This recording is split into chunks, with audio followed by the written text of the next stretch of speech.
Cyril Tétouanoui, bonsoir. Vous êtes, rebonsoir, vous êtes, je le disais, président du syndicat pour la promotion des communes de Polynésie française. Votre congrès vient de s'achever. Vous l'aviez entamé avec une réflexion un peu désabusée, si j'ose dire. Être élu, c'est 24 heures sur 24 et 7 jours sur 7. Est-ce que vous avez l'impression que votre statut n'est pas véritablement reconnu ? Non, on peut dire cette année, on a choisi pour thème de notre congrès le statut de l'élu. Donc il y a un statut qui existe, mais on veut l'améliorer. Donc c'est ça un peu le thème qu'on a mis dans notre congrès, surtout sur la déontologie de l'élu. Hein. Donc il faudrait une charte de l'élu. Ensuite, il y a la responsabilité pénale. Nous considérons qu'à chaque problème dans une commune, c'est toujours le maire qui écope des responsabilités. Il faut quand même qu'on partage ces responsabilités. On n'est pas les seuls au sein d'une commune. Il y a quand même des techniciens qui nous conseillent. Donc, il faut préciser, par exemple, qu'un de vos administrés, s'il tombe sur un trottoir à cause d'un trou, d'une plaque mal vissée, c'est de votre responsabilité. C'est la responsabilité du maire. Or que la route, s'il y a des compétences partagées. Donc, il y a la responsabilité du pays. Parce que la route territoriale, c'est le pays. Je prends l'exemple du poteau électrique. Il y a une société qui gère CEDT. Donc, à chaque problème, c'est le maire. Donc, l'idée dans l'évolution, dans la réforme de ce statut de l'élu, c'est d'essayer de partager cette responsabilité entre chaque entité. Alors nous allons revenir dans quelques instants sur les débats qui ont eu lieu tout au long de la semaine. Je vous propose, si vous le voulez bien, de faire un tour d'horizon de l'actualité de cette semaine. Ce soir, il est question du danger pour l'océan des crèmes solaires, du vote de la réforme de la PSG, de l'élection du président du CESC et bien sûr, je le disais, de l'ouverture lundi du congrès des communes. Mise en image, Éric Tama et Veta Tiarai.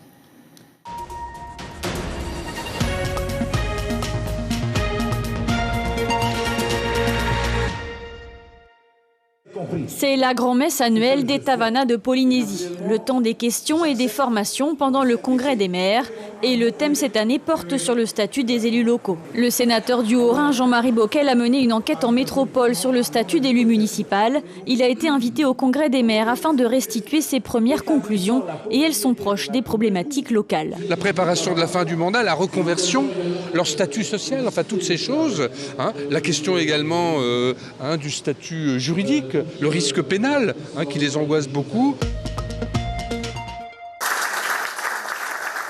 C'est l'épilogue d'une élection sans surprise. Une formalité pour le Conseil économique, social et culturel qui renouvelle sa présidence tous les 2 ans. Kelly Hassine, du Collège des entrepreneurs et seul candidat, succède ainsi à Winnie Kissage, issu de la vie collective. Le CSC n'est pas un lieu de lutte de pouvoir. Pour Cal et Edwige, c'est un grand pas qu'ils franchissent aujourd'hui. Dans 2 jours, Edwige va donner un rein à son mari, un cadeau inestimable, une décision qui n'est pas prise à la légère. Ça fait souffrir aux dialyses et quand on change le rein, ça évite le dialyse maintenant. Je lui dis que je donne mon rein. La greffe de rein est aujourd'hui le meilleur traitement possible, le moins cher, le plus durable et celui qui permet aux malades de retrouver une vie normale. Enfin, la protection sociale généralisée a été réformée. Sans surprise, les 39 élus de la majorité ont voté pour, 17 élus de l'opposition ont voté contre.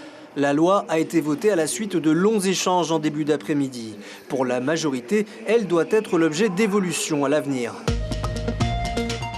Je me méfie de beaucoup de produits en fait. C'est pas que les crèmes solaires, c'est les crèmes en général. L'autre aspect important du problème est la toxicité de certains composants de ces produits solaires pour le lagon. Toutes les études ont démontré une détérioration très rapide du corail. On estime au niveau mondial qu'il y a environ 14 000 tonnes de crèmes solaires qui sont déversées dans l'océan chaque année. Elles contiennent des composés chimiques, souvent comme l'oxybenzone, qui sont des composés très nocifs pour le corail et en particulier pour les petites algues qui vivent à l'intérieur du corail qui s'appellent les zooxanthelles. Cyril Tétouanoui, un mot sur cette actualité. Je vous voyais acquiescer sur les crèmes solaires, la pollution, une pollution latente, une pollution méconnue, mais elle n'est pas toute seule. C'est quelque chose qui vous préoccupe également au niveau des communes? Oui, sur la protection de l'environnement, donc c'est un souci un peu d'État. Mais là, j'apprends que le Montreuil, il y a des crèmes solaires qui sont polluantes et c'est quand même, il faudrait que le pays réagisse, surtout le ministère de l'Environnement, soit interdit ce genre de produits pour pouvoir protéger nos lagons. Protéger les lagons, mais protéger la peau aussi, il faudra bien trouver une alternative. Voilà. La réforme de la PSG? C'est la réforme de la PSG, donc le gouvernement a voté, l'Assemblée a voté le texte réforme. Donc maintenant, pays. Il faut voir l'application de ces textes-là, Alors revenons sur le congrès des maires. Vous aviez invité Jean-Marie Bockel, qui a été pendant deux décennies le maire de Mulhouse. Il a notamment interrogé de nombreux maires en métropole. Il a fait un long rapport sur la situation des élus municipaux en métropole. Il est venu vous en parler, il est venu également vous écouter. Alors qu'est-ce que vous lui avez dit ? Donc on peut dire au nom du SPC, au nom de tous les Tavanais, je remercie beaucoup le président du Sénat que j'ai invité personnellement à venir en Polynésie assister au congrès. Mais malheureusement, avec son agenda, il n'a pas pu se déplacer et il a missionné Jean-Marie Bockel, qui est sénateur et qui est président de la commission qui est chargée d'étudier sur le statut de l'élu local.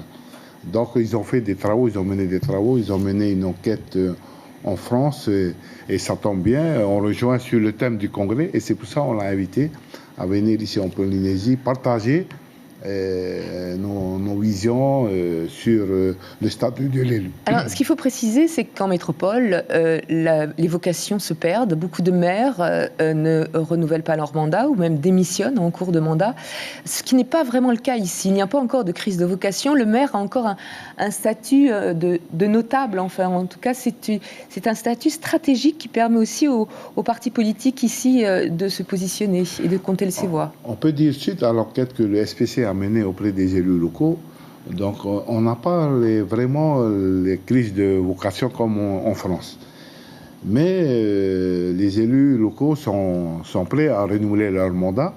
Mais ça, c'est pour la population. Donc ils vont se présenter aux élections parce qu'ils aiment leur population et c'est comme ça qu'ils se présentent. Mais il y a aussi la vision politique des choses. Donc, il y a les partis politiques qui poussent les élus locaux aussi à se présenter. Oui. Donc, il n'y a pas vraiment cette crise de vocation aujourd'hui en Polynésie. Est-ce qu'on peut vivre du métier de maire? Vous dites que c'est un métier à part entière. Vous dites on est maire 24 heures sur 24. Comme j'ai dit tantôt, c'est 24 heures sur 24, 16 jours sur 7. Mais c'est pas suffisant. Avec les indemnités de maire, avec toutes les demandes, parce que la population... La fourchette à peu près entre une petite La fourchette commune. Entre une petite commune et les grosses communes, entre 100 000 francs et 400 000 francs l'indemnité des maires. Et c'est pour ça, dans le statut de l'élu, on voudrait aussi augmenter cette indemnité pour que la représentation au niveau local soit reconnue. Donc le travail que les élus font sur le terrain chaque jour, à tout moment, que ça soit reconnu, cette vocation-là. Est-ce que vous pensez que vous allez être entendu, Jean-Marie Bockel? C'est de compétences nationales, enfin de l'État central. Est-ce que Jean-Marie Bockel va remonter les informations et vous répondra? Qu'est-ce qui va se passer? Je pense que on compte beaucoup sur nos parlementaires locaux d'abord. Il y a les députés, nos 2 députés, il y a nos sénateurs qui vont porter ce projet de réforme du statut de l'élu local avec Jean-Marie Bockel qui est au niveau du Sénat. Je pense qu'avec l'ensemble de ces parlementaires-là, on peut faire avancer les choses pour les élus locaux polynésiens. Pour autant, Tehari Alpha a déclaré « Nous ne voulons pas perdre notre identité polynésienne ». C'est pour ça, dans nos discussions au niveau des statuts des élus locaux, on a préconisé aussi la spécificité de la Polynésie. On est tellement éparpillés, surtout la Polynésie, elle est grande comme l'Europe, Donc, on voudrait qu'on reconnaisse un peu cette spécificité de la Polynésie par l'intermédiaire de nos parlementaires.